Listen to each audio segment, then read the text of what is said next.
Bismillahirrahmanirrahim. Assalamualaikum warahmatullahi wabarakatuh. Alhamdulillah, salatu wassalam ala rasulillah. Asyhadu an la ilaha illallah wa anna muhammadan abduhu wa rasuluhu la nabiyya ba'dah. Allahumma salli ala Muhammad wa ala alihi wa ashabihi wa man tabi'ahum bi ihsanin ila yaumiddin. Para hadirin sekalian, pada kesempatan ini kita akan membahas satu bahasan materi, yaitu berkaitan dengan sihir marid atau yang dikenal dengan sihir penyakit.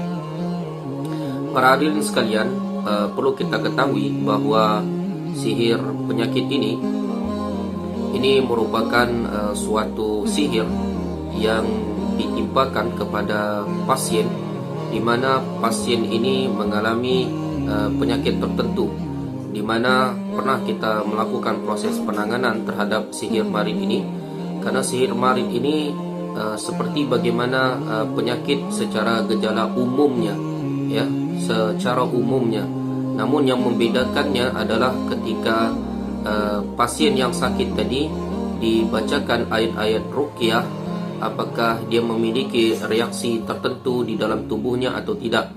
Karena sihir marid ini, jika seandainya dibacakan ayat-ayat Al-Quran, jika dibacakan ayat-ayat Al-Quran, maka akan ada reaksi-reaksi tertentu pada anggota tubuh yang mengalami sakit. Karena kita ketahui bahwa ketika pasien yang mengalami sihir marid ini dideteksi secara medis, namun terkadang ada di antara mereka yang tidak diketahui penyakit tersebut. Namun ketika kita melakukan proses terapi ruqyah syariah, ada reaksi-reaksi tertentu di anggota bagian tubuh tertentu, kemudian dideteksi secara medis, baru kemudian diketahui penyakit yang dialami oleh si pasien tersebut.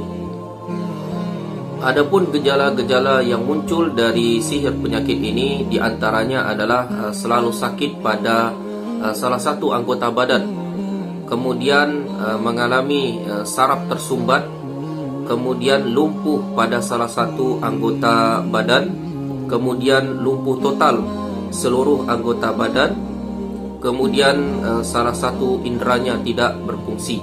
Dan ciri-ciri indikasi ini memang kita temukan di lapangan, sebagaimana ketika kita melakukan proses terapi salah seorang pasien, tidak diketahui sakit yang dialami oleh pasien, sehingga membingungkan dokter berkaitan dengan penyakit yang dialami oleh pasien tersebut.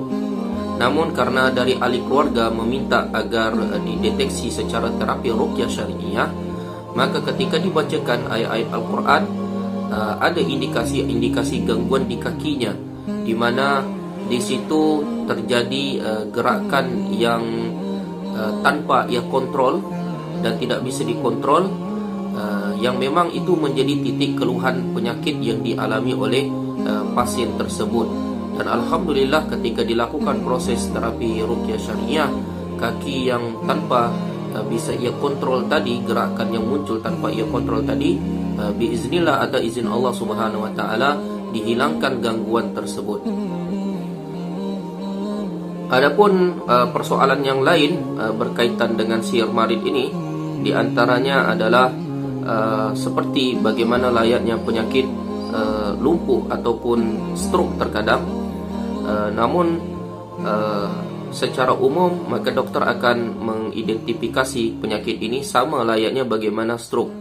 Hanya saja bedanya adalah ketika dilakukan proses terapi ruqyah syariah, apakah memiliki gangguan reaksi tertentu pada anggota tubuh atau tidak.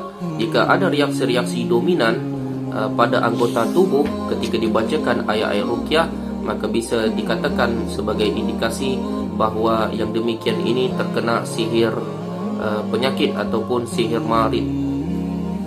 Perlu kita ketahui para hadirin sekalian, kalau sakit yang dialami seseorang tersebut kemudian dibacakan ayat-ayat ruqyah, kemudian tidak menunjukkan ada reaksi-reaksi seperti misalnya reaksi-reaksi kejang, tidak sadarkan diri, mengalami gangguan tertentu ketika dibacakan ayat ruqyah, dan memang tidak ada menunjukkan unsur-unsur yang demikian, maka dapat dipastikan bahawa sakit yang dialami oleh pasien ini adalah termasuk penyakit yang pada umumnya dan boleh ditangani secara ilmu kedokteran.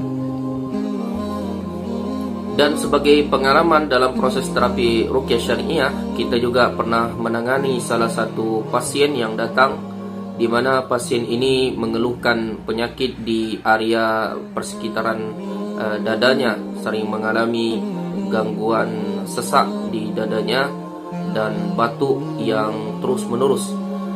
Nah, bisa saja dalam indikasi yang disampaikan dokter, penyakit yang dialami pasien itu adalah penyakit TBC.